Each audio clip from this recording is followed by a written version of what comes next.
clear. What's wrong with the connection on the TV? Oh, you mean the TV? Why aren't you projecting on the TV? Okay. We thought this one would be better, but it's just in front of you. Okay. Okay, live or close? Just bring it closer. This? Look at the screen. Yeah. Awesome. We're live already.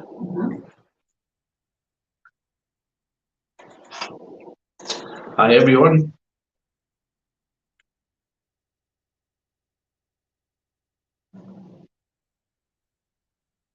Okay, let's see.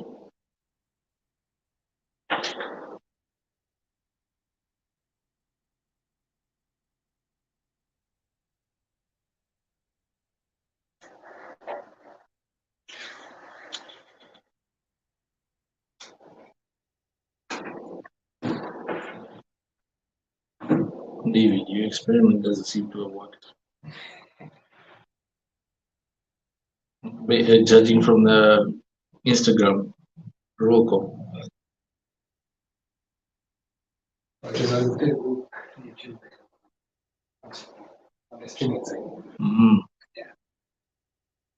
All right. Hi, everyone. Welcome all.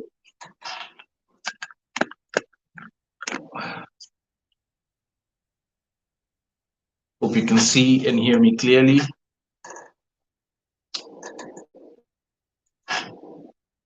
All right, there we go. Just me or is it blurry? I might sell chicken and just eat. It's good? Yeah, I think it's fine. Hi, Washu, we see you. Land Education O'Clock. I like that one. That's a new asset name for you guys. Hi, Colin Sigay. Thank you for tuning in. I see you tuning in, I think, from YouTube. And everyone else, Instagram, TikTok, Facebook, LinkedIn.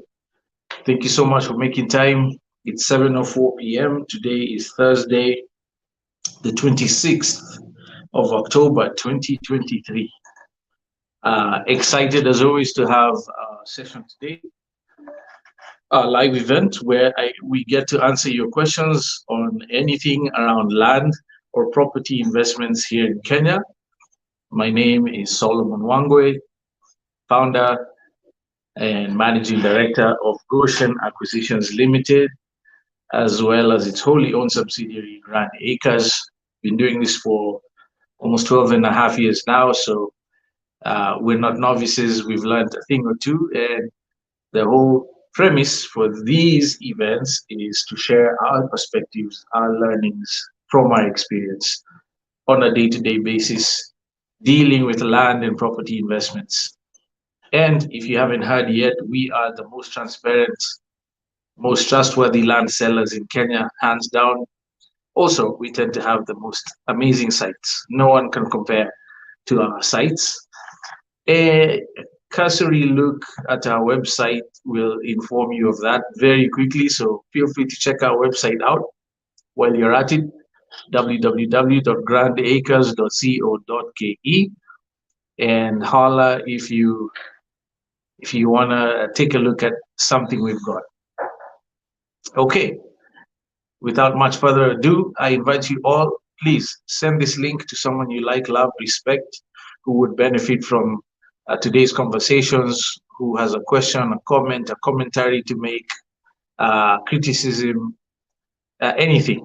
Let's have a lively engagement for the next 54 minutes now. Send in your questions. I'll read them off as they come in. And as promised, when and if we don't know the answer, we will find out. So no worries. Okay, here's our first one. Kamal 171 on YouTube. Thank you for joining, Kamal. You say, I want to know about the quote yesterday. housing demolition and a land dispute, please, if you can. Okay, are you guys familiar with Kamal's subject or topic of query? I didn't see anything in the news yesterday on housing demolition and land dispute.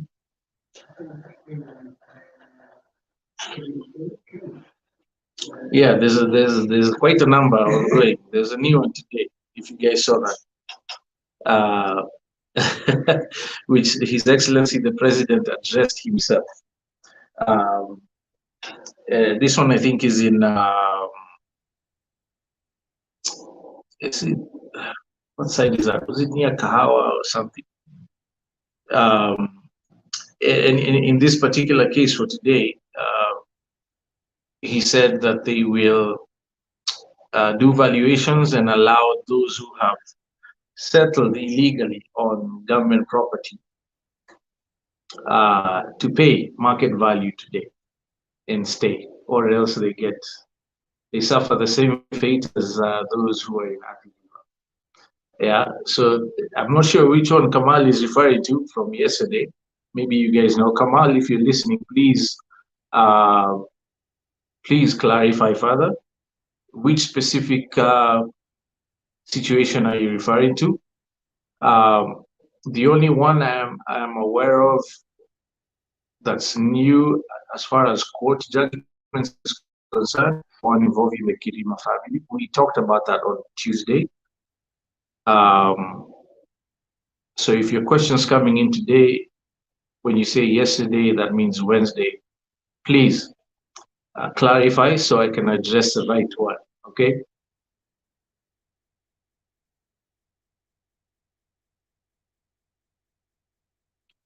Next question. Okay, there we go. Speak Swahili today. Thank you for tuning in on YouTube. You say, Grand Acres, are you able to get a sit down with anyone from Ministry of Lands and speak to them about all that's happening with land matters, demolitions, being conned, any regulations? Well, speak Swahili. We don't know. We've tried before. Not the easiest thing to do to convince a government official to take time and get on a private company's platform to talk about national matters, right? Understandably, you can understand why. Also, I think there's a general concern that because we're not a media house per se, we're not MTV or Citizen TV or any one of those well-known media outlets. Understandably, any government official of consequence, which is presumably who you want to hear from about these issues, will not want to be seen to be endorsing a private entity over others. Okay, so I'm not sure that's possible, I'll be honest.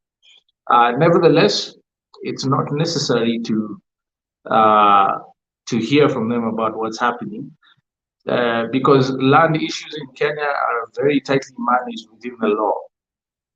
So whether it has to do with demolitions, those are the consequence of court judgments and instructions, as is happening in Athi River and elsewhere.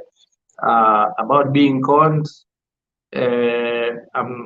you're likely to get better guidance on that from folks like ourselves, because if the Ministry of Lands could issue guidance on avoiding getting conned, they would have done so by now.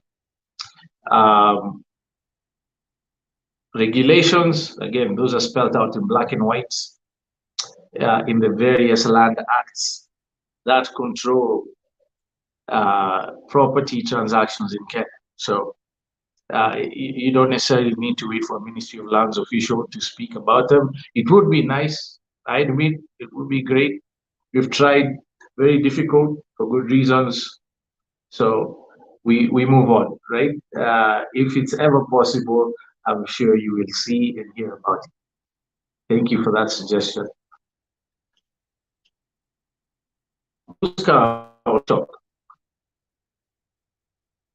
Thank you for joining, Muska.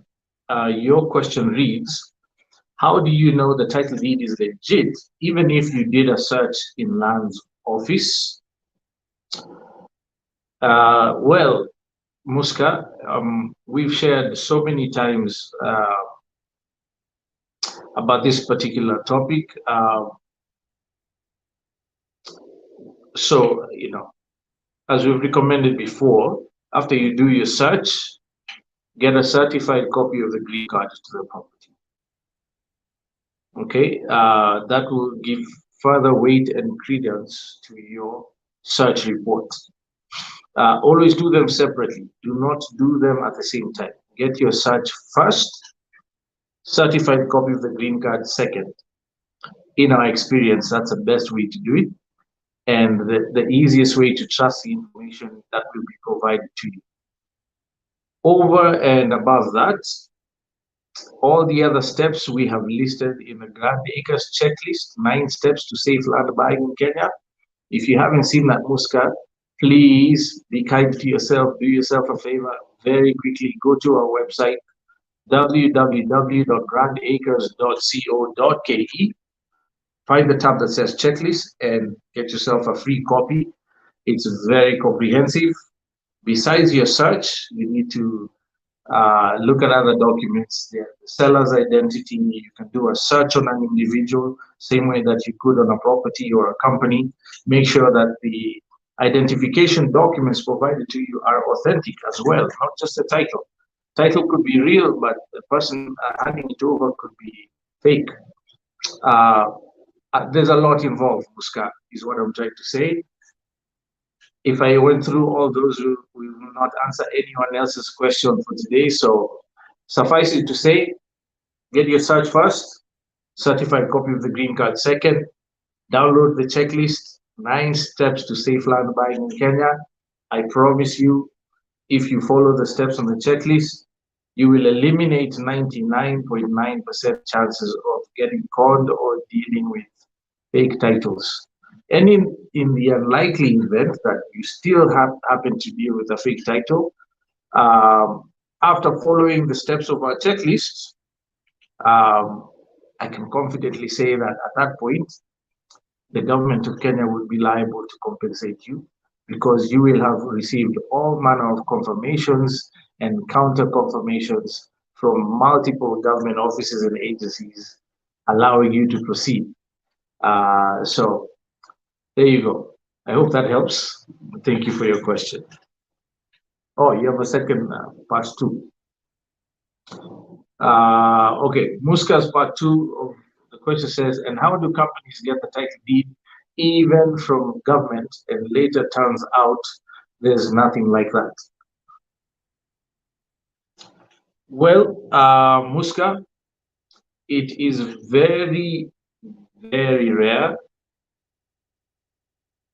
that a company can get a title deed issued by the Ministry of Lands office that turns out to be fake. Not possible. I know people say that out there, you hear people report that in the media, but have you seen evidence to that effect? I haven't. Anytime someone says, like in the situation we're dealing with in Athi River, one of the counter claimants of the land that sold to some of the people who settled and built, apparently had a title deed transferred to them in around 2014. Yeah, 2014. And yet the seller or the owner of the land has never sold. And they claim that they got the title deed from the Ministry of Lands. The court ruled that that title deed was fake. They have not been able to prove that the title deed was authentic. So just because people report, you hear horror stories that someone can provide you a fake title deed that was issued by the Ministry of Lands. I have never seen in our years of doing this in Kenya, I have never seen that turn out to be true. And in theory, in the unlikely event that the Ministry of Lands issues 2 or more title deeds to the same property and they are authentic title deeds, needless to say, the government of Kenya at that point is responsible and liable to compensate those who have suffered any loss. Okay, but I have never seen situation where it was proven that the government issued authentic titles to the same property. And fake titles never come from the Ministry of Lands. They come from somewhere else. That's why they're fake. So I hope that helps, Muska. Thank you for your question. Sindani Vincent. Hi, Solo. Thank you for what you're doing. So, after the recent demolitions and ongoing court cases, it's becoming really scary to buy land. How can someone know they're really buying genuine land? Sindani, thank you for tuning in and for watching. Understandably, recent events, current events, including today, there's a new one. As I mentioned earlier, our president, His Excellency William Ruto, actually made a comment personally himself about it. Understandably, it's frightening to hear. Yes, you should be wary. Buying land is not a joke. It's not like you're going to the shop to buy bread and milk. It's a serious thing you're doing.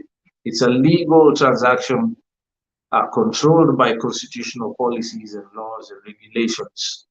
So people need to be very sober whenever you're engaging in property, and particularly land transactions. Developed property is different. It has its own set of issues, but by and large, in my view, it's easier because you're dealing with something you can see, feel, walk through, get inspected, such and such. When you're dealing with raw land and developed land, especially, it can be tricky, understandably, especially if you don't know what you're doing, which is why we went through the trouble of putting together our Grand Acres checklist, the 9 steps to safe land buying in Kenya. As I advised the last viewer, Sindani, please go to our website, www. For those of you who are watching me on which ones? Facebook, YouTube, LinkedIn, TikTok. No? If you're watching us on Facebook, YouTube, and LinkedIn, you should be seeing an image on my, I guess, on your right, my left, on the screen. That's a introduction page of the 9 steps to safe land buying in Kenya.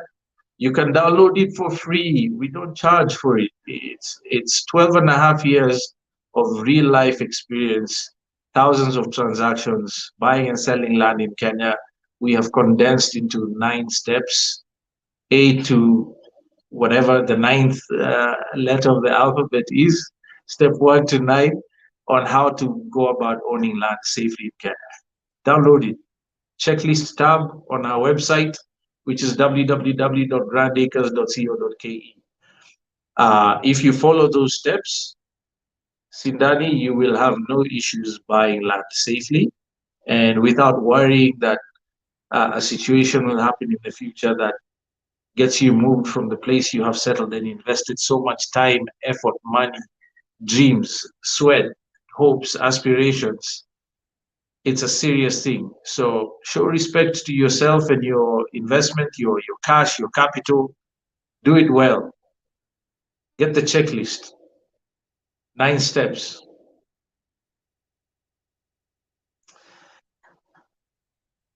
Mommy greatest gift on TikTok. Okay, Mommy greatest gift. Thank you for watching us from TikTok. Your question is, why do landowners stay silent till the buyers develop properties on their land? Is when they show up? That's a good question. Well, I would say in most cases that is not true. In most cases, the landowner would have said something, but they were ignored. Okay? In the event that a landowner was not aware someone has developed property on their land, they were an absentee landowner. Maybe they live abroad. No one has checked on the property for years, and whatever the case may be. But it's very rare. If people were honest, they will admit that they were told. They received letters. A chief was sent.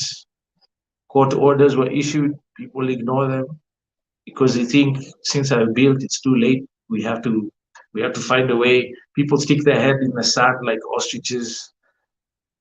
I can tell you for a fact, dealing with land sellers and buyers in Kenya for the last 12 and a half years, that is the situation. People don't like to admit it, but it's true. Just listen to some of the testimonies being given by those being affected in Athi River. Most of those I've listened to said they had no titles. Some even confessed that they didn't even have sale agreements and they were paying in cash, so they don't even have proof of bank transfers and who they were paying and who received their money. I mean, we've all seen the videos, right? If people were honest, they will tell you at some point, someone, a neighbor, someone told them that, hey, this land belongs to someone, please stop what you're doing, move away, whatever the case may be, and it was ignored. In a few cases that happens, they're an absentee landowner. And at the end of the day, strictly speaking, it doesn't matter. If I wait for you to build on my land and then come and show up and say something, I could have watched the whole thing, spectating as a landowner. You showed up to my land, started building. I can wait until you finish and then show up. And I would still be right because it's my land.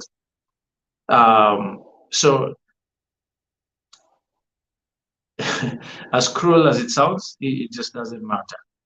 People need to take their time to confirm property details, sellers' identities, do your due diligence, do your homework, work with licensed professionals, do not cut corners, do not circumvent the due process, do not go for special board hearings, do not bribe some official to fast track something. Follow the process and you'll be fine. If you do all that and still have issues, someone else is going to be liable to compensate you. And because you'll be able to prove that you followed due process to the latter. So even if I showed up after you finished building, you still have to bounce. Just because you built and I didn't tell you or stop you before does not absolve you. As painful as it is, I'm just being honest, these are legal issues. At the end of the day, even if you go to court for a traffic violation and you say, oh, I didn't know that, you know, this was not allowed here, there, they'll tell you ignorance is no defense. Your ignorance about the matter is immaterial. That's a harsh truth, and I hope that helps. Washu says, I think the question is on why landowners stay quiet on illegal transactions until the rubber hits the road. Well, Washu, I think she was asking about the owners of the land showing up when other people have built on them after they're finished building. An owner of the land then obviously would not be showing up if they were involved in an illegal transaction. But in Washu's scenario, that also happens. Why would the landowner stay or make noise if it was an illegal transaction? You know, the opposite is true. They'd want to hide and claim they had no idea. Okay, so you can't blame the landowner for being quiet if it was an illegal transaction in the first place. But if it was a legal one, the landowner would say something. Meditating, relaxing. Greetings to you. Thank you for tuning in. I'm told that your question has 3 parts, so we'll read all of them. Okay. So meditating, relaxing says, I have a relative who's been away in the States for the past 6 years. They have property, a home with a tenant. Since COVID, the tenant has not paid rent. What should they do? The lease agreement lapsed in 2021. What they should do is bounce them immediately. Enforce the terms of your lease.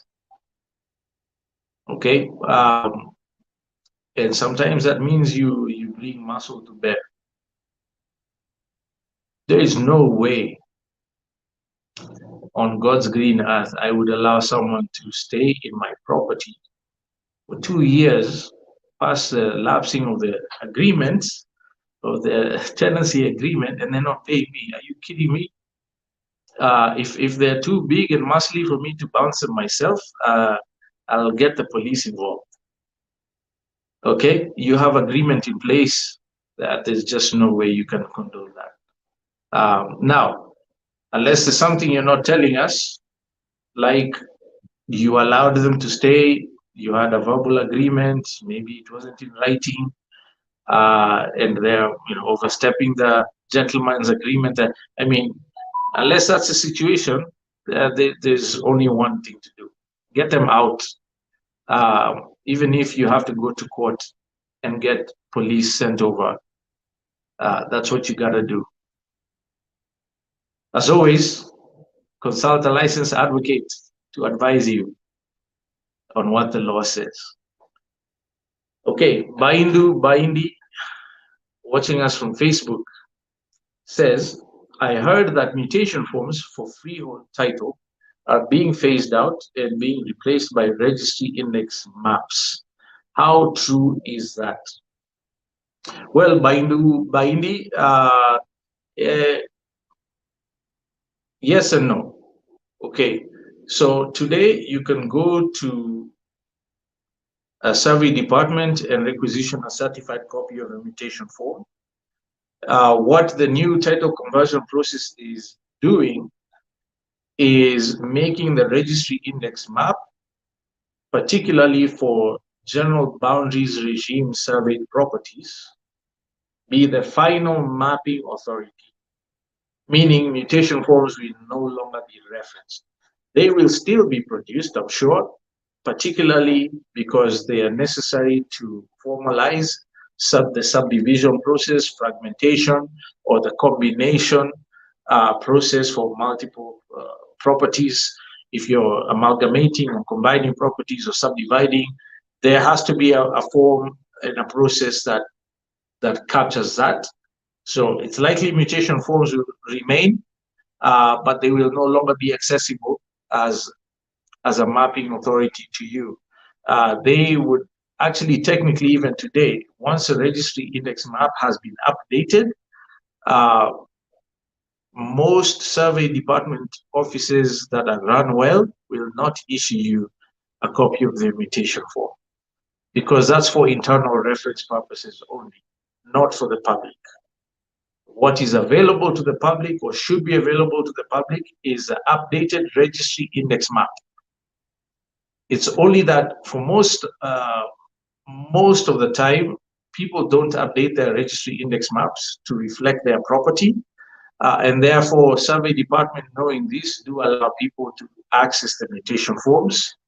But up until the point that the title conversion process is completed, whenever that will be, the whole updating of registry index maps will have been streamlined, and therefore mutation forms will no longer be referenced as an authoritative map, if that makes sense. So yeah, make sure your property is clearly indicated on a registry index map today. If the RIM for your area does not show your property, get it updated.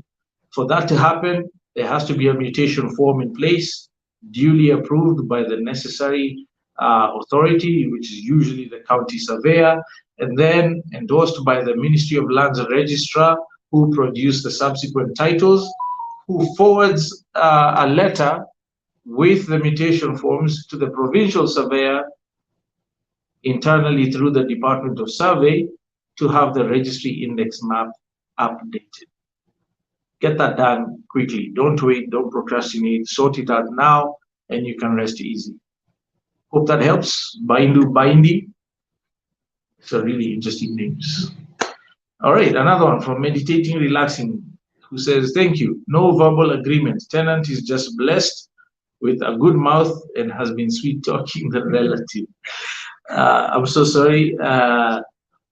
Yes, tenants can be can be that way sometimes. But listen, if you have a lease that expired, and unless they can prove they have been paying you, you can get them evicted even forcibly. Do not take that, man. That's 2 years. 2 years, my goodness. In fact, at this point, you need debt collectors in addition to evicting them. They probably need to leave and donate everything they own to make up for the accrued rent up to now. I mean, you have to get serious with it. Some tenants require that. That's the only language they understand. And I'm so sorry you're having to deal with that, Paul.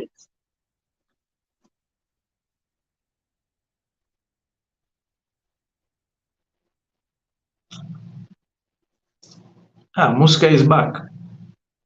Muska on TikTok says, why does the company not face charges or refund the buyers even if the buyer goes to court? It takes even years. Oh, all right, Muska. Again, I have not seen any evidence of this the situation you're describing. I know people say this all the time. The company did not face charges or refund buyers. No one has proven that. Okay. Do you have a specific case you can share or talk about from a place of authority that actually demonstrates that? It's not supposed to be possible that a company defrauds people and does not face charges. Charges are faced. It's happening now. Even in Athi River, people are being rounded up and being questioned, and charges will be leveled for sure. Uh, Besides, this is a matter that's already been in court, as well as others. Now, the issue of refunding buyers, that's separate. Whether or not a company or an individual who has defrauded a buyer is able to refund is a question that must be answered in court. And if they are unable to refund, then the court, would decide what needs to happen. But companies do face charges. The only reason a company does not face charges is that no one reported them. The person who was defrauded didn't file a suit, didn't go to court. That's the only reason a company may, listen, it's not the police's job to take people to court. The police cannot do that unless there's a complainant.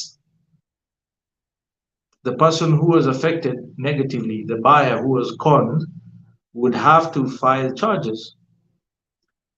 That's the only scenario I can think of where a company does not face charges, is that the victim does not file charges. And if that's the case, that's on the victim.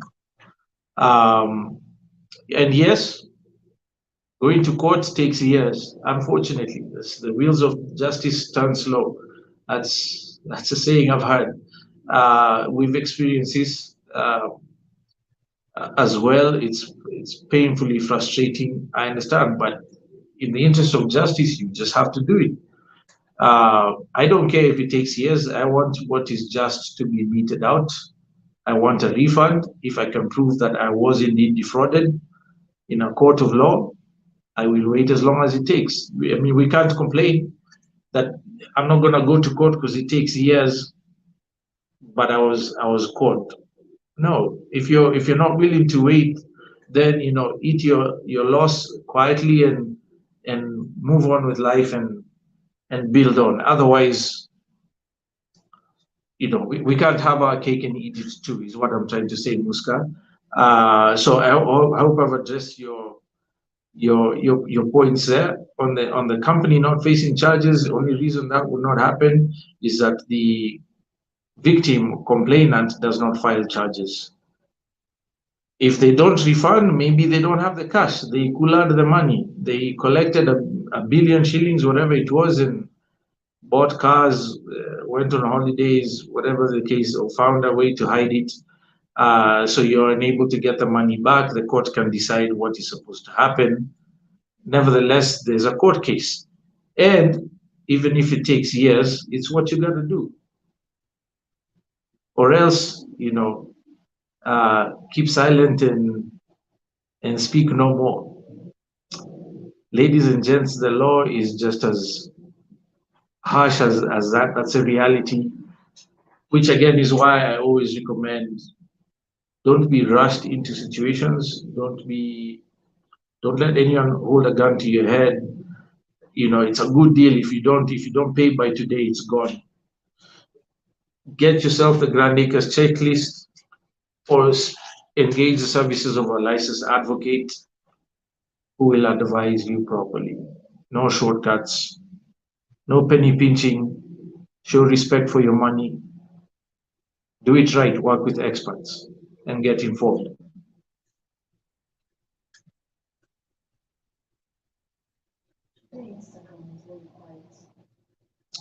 Instagram is very quiet today, I'm told. Make some noise, Instagram people. Ken is on TikTok saying, still waiting for Imbuko 6.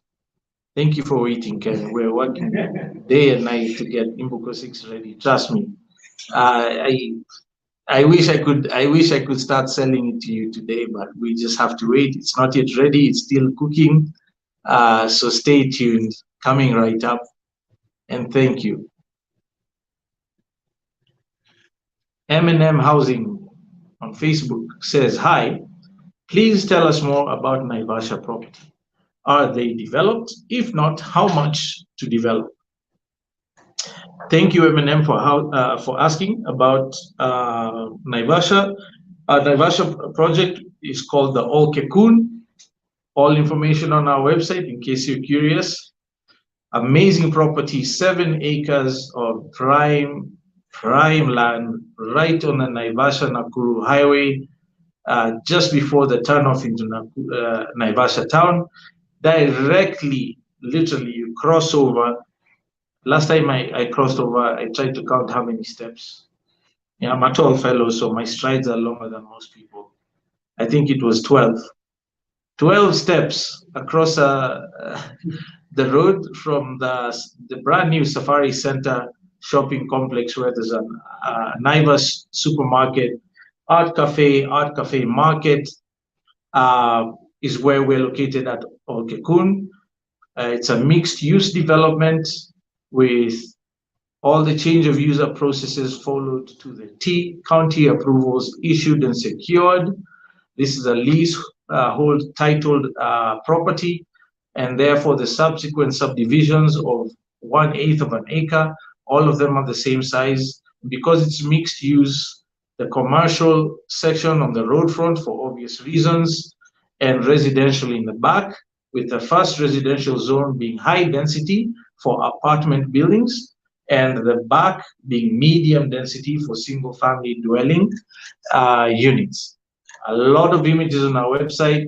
Those who are watching me on the other 3 platforms, you should see some videos playing, including the architect's renders that got approved by the county of Nakuru. Title deeds ready. Brand spanking new 99-year leases. We've already sold a couple, one of which was to a foreign national. So foreign nationals can also own these without any issue, and they start from 8.99 million shillings only. So if you're interested, please check out the website. Send us a note on WhatsApp. The number is 0700010001, and you can get yourself the brochure. They are not developed. They will be in terms of horizontal infrastructure. Your 50 by 100 or 1/8 acre will come with water, power, cobblestone roads, gatehouse, security gatehouse, sewer treatment, street lights, the full 9 in terms of utilities. The building, you will be responsible for building on your own, since you will be the landowner. What that cost will depend on very many things, including your internal finishing specifications to your architect. So we can't tell you how much it's going to cost to develop. Our goal was to allow people to have site and service in order to build, and even the building will be according to the aesthetics designed by our architects as far as the external appearance is concerned, but the interior will depend on your own, obviously, specifications, and that can change up and down we could build the same looking house next to each other in terms of the external appearance, but because of the finishings internally, you could very easily spend 10 million shillings more than that. So I hope that gives you an idea. If you have more questions, please reach out, and we can clarify those. All right, so M&M Housing says, wow, nice. Are you doing B2B selling, especially commercial, people like KFC or Java? Well, we have thought about it. We haven't really done it yet. We have on one corner a light industrial zoned site for petrol station. That one got taken up very quickly by an amazing group of Kenyan investors from the diaspora, all women, by the way.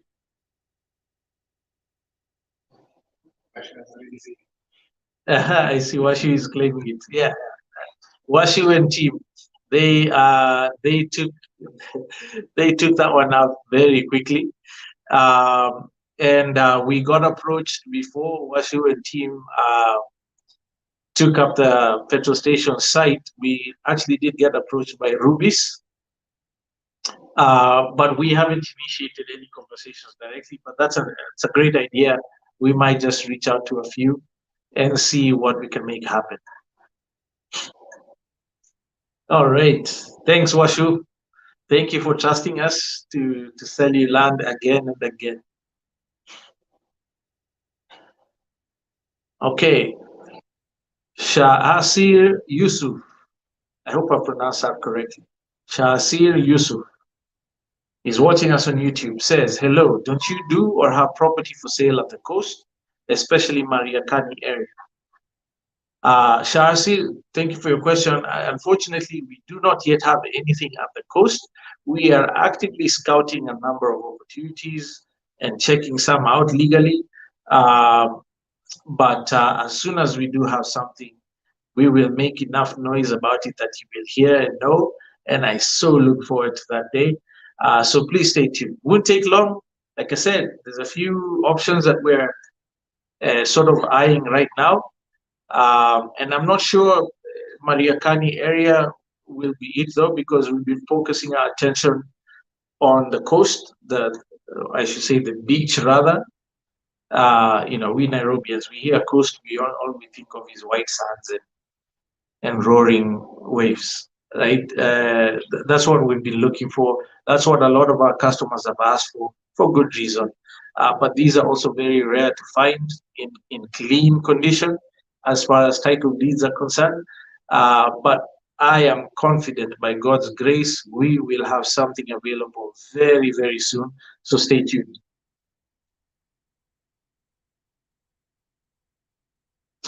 One Mic on TikTok. Thank you for watching One Mic. Says, what place around Nai can you recommend to buy? One Mic, every time someone asks me this question, the best answer would be it depends. What place? It depends on what you might ask. On many things. Step number one on our checklist, the Grand Acres checklist, 9 steps to safe land buying in Kenya. Step number one is defining your goal. What is the reason for buying a place? Is it for residential use? Is it for agricultural use? Is it for commercial purposes? Is it for industrial purposes? Whatever your answer is to that question will determine everything else, including your budget. How much do you have to spend? If you say it's for residential use, great. What's your budget? Because if you're looking for something around 1 million, 2 million, 3, 4, 5 million shilling range, but you want to live in Westlands, you're wasting your time because you need 100 times that amount. 400 million shillings to buy an acre in Westlands. Okay, so defining your goal is very important, One Mic. And depending on what your clearly defined goal is, I highly recommend any place in Nairobi that fits within your specifications. Okay, so unless you want to do that exercise on your own and share it with us here, so that we can be specific. Your purpose, your budget, the size you're looking for, why you're looking for that size, how long you intend to stay there, so on and so forth. I can't tell you any specific part of Nairobi, but in general, I always tell people today is the best day to buy land. It's the cheapest it's ever gonna be. The price of land today is the cheapest it's ever gonna be. This time last year, I said the same thing, and the price has changed. You're not gonna pay the same thing that it was going for last year in October. So bust a move quickly. I recommend that you buy, especially in Nairobi if you can. Just make sure that it fits within your goals, um, and you will be a happy investor. Thank you for that question.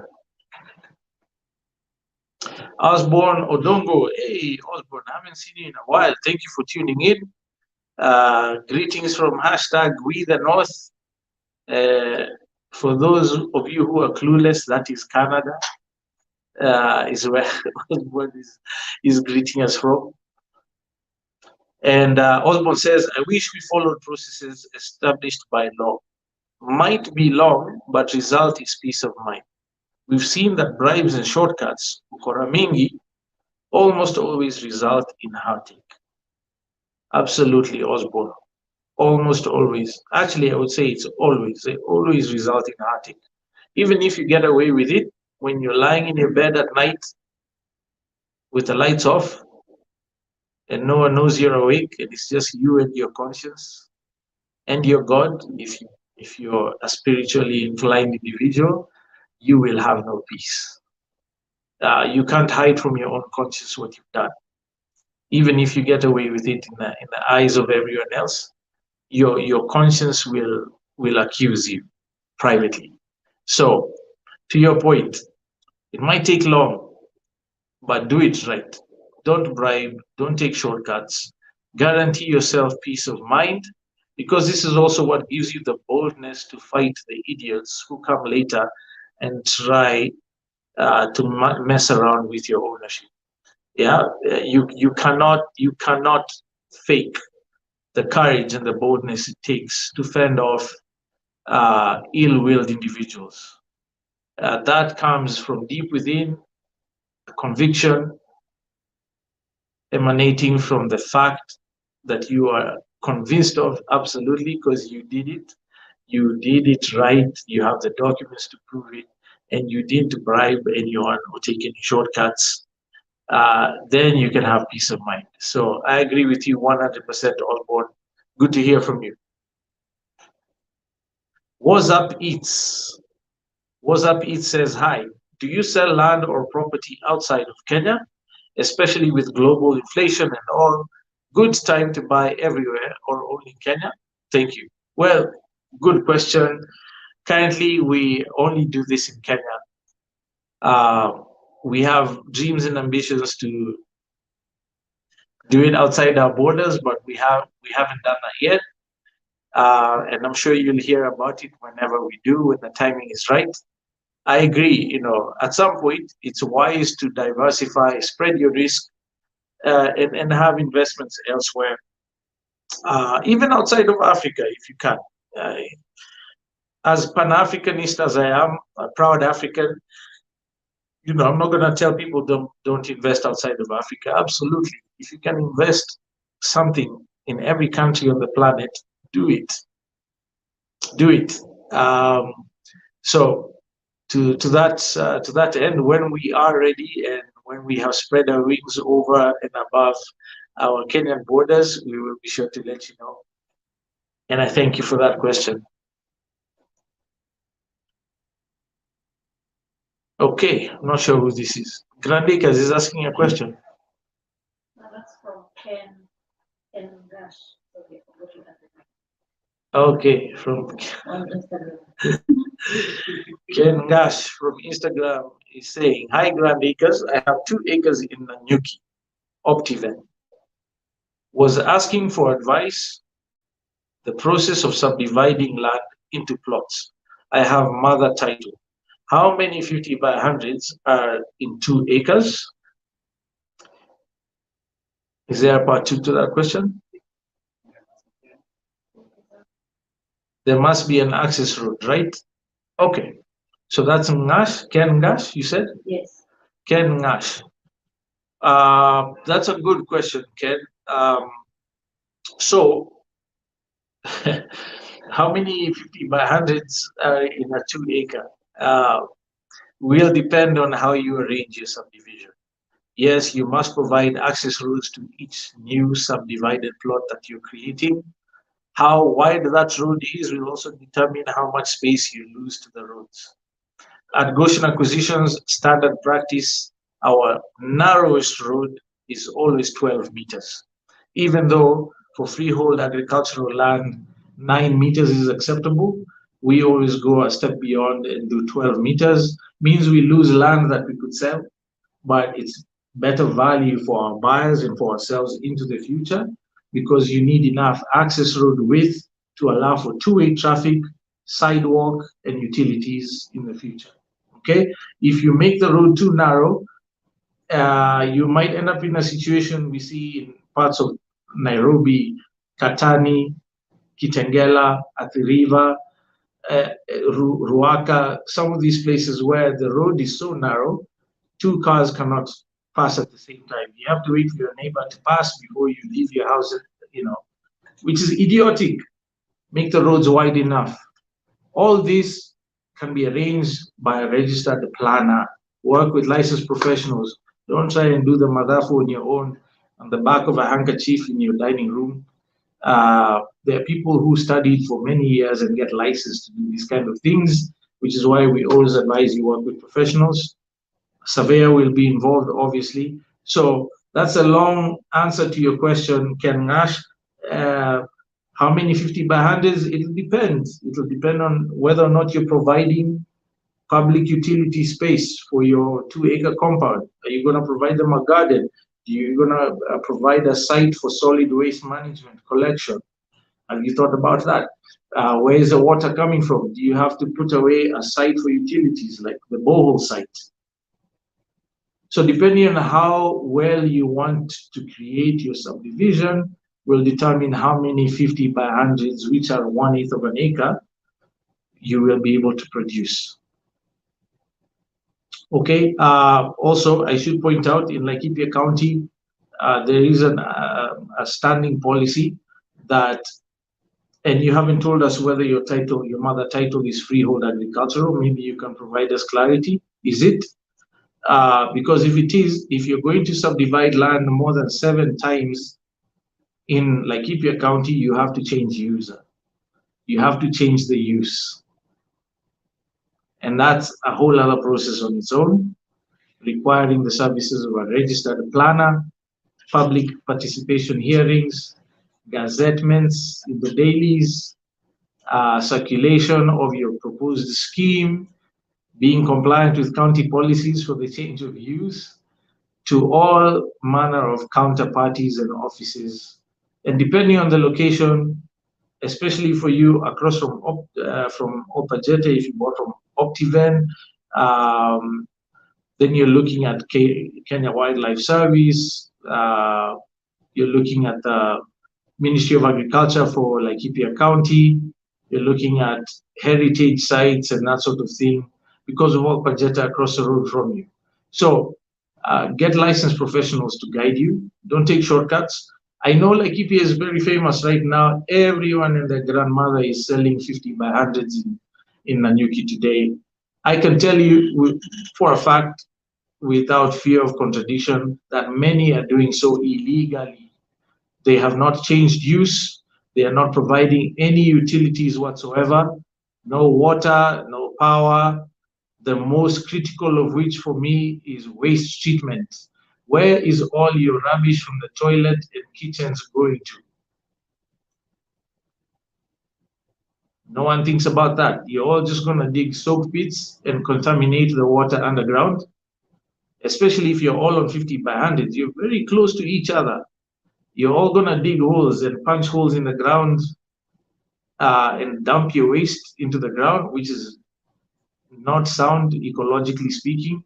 NEMA, I know for a fact right now, is working very actively against the use of soak pits. Even if you're going to look at biodigesters, what kinds of biodigesters are they? So there's a lot to think about there. Just because it's a 50 by 100 with a title does not mean it was produced regularly, legally, or morally. So if you're going to do that, Ken Nash, do it right, and all success to you. 3 minutes to 8, we have time for one more. Faiza A. Hi there, my name is Faiza and wanted to ask what you think about starting in Nairobi. I heard that this city has too many new buildings and might be struggling to fill the flats. Is that true? Trophy, yellow, smiley. What does that mean? Educate me, please. Oh, trophy, yellow, smiley. Okay. I guess I'm showing my age there. Okay. Faiza, thank you for sending your question. And you're watching us from YouTube, I believe. Yeah, absolutely. Start in Nairobi. In my view, there's nowhere better to start in Kenya other than the capital city of Nairobi, the largest commercial hub of the region, East Africa. Nairobi is a star in Africa. Okay, so it makes sense that you want to start in Nairobi. Why not? Absolutely. With regards to your question about too many buildings, I suspect you're talking about apartments or flats. I will say this.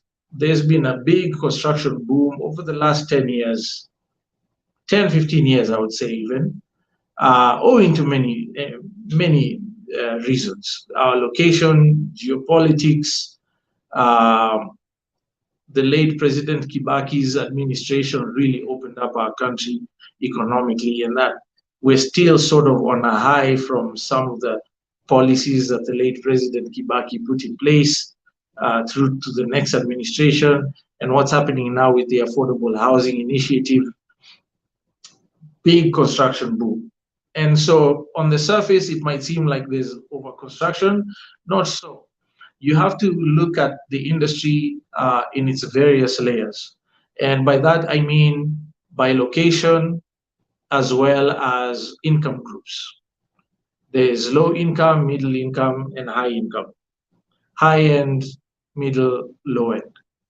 And even within those three sub categories, there's layers depending on location. So if you're going to talk about Kilimani, Kileleshwa, yes, there's lots of apartments that are vacant that might be sold, but there's no tenants because the rents are too high, or they haven't sold yet because there's an oversupply in these areas for that kind of demographic.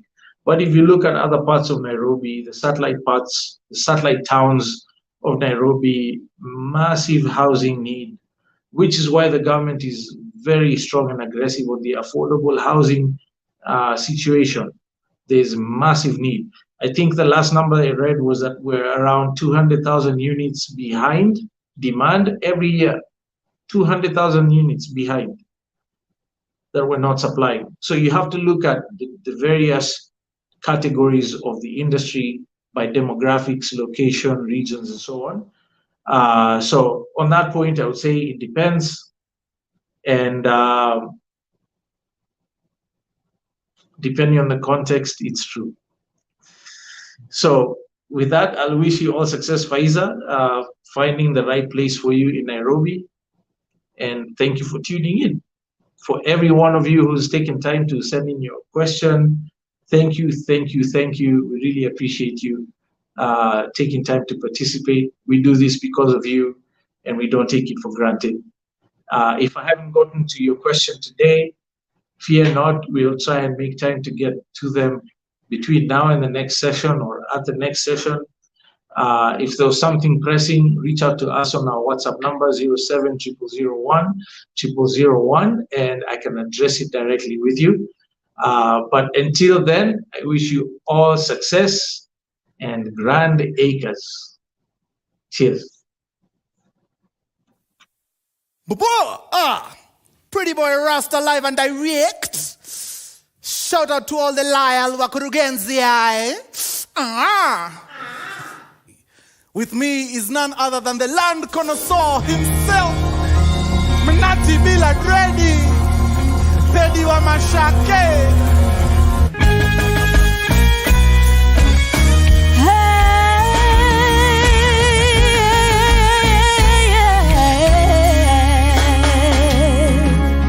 Shamba ya Karen unaiangalia kwa nini? Una window shop pizza na pesa ya madondo. Surely. Surely, surely, surely. Hey, hey, hey. Let it stop black. For the Twitter black. Facebook, TikTok black.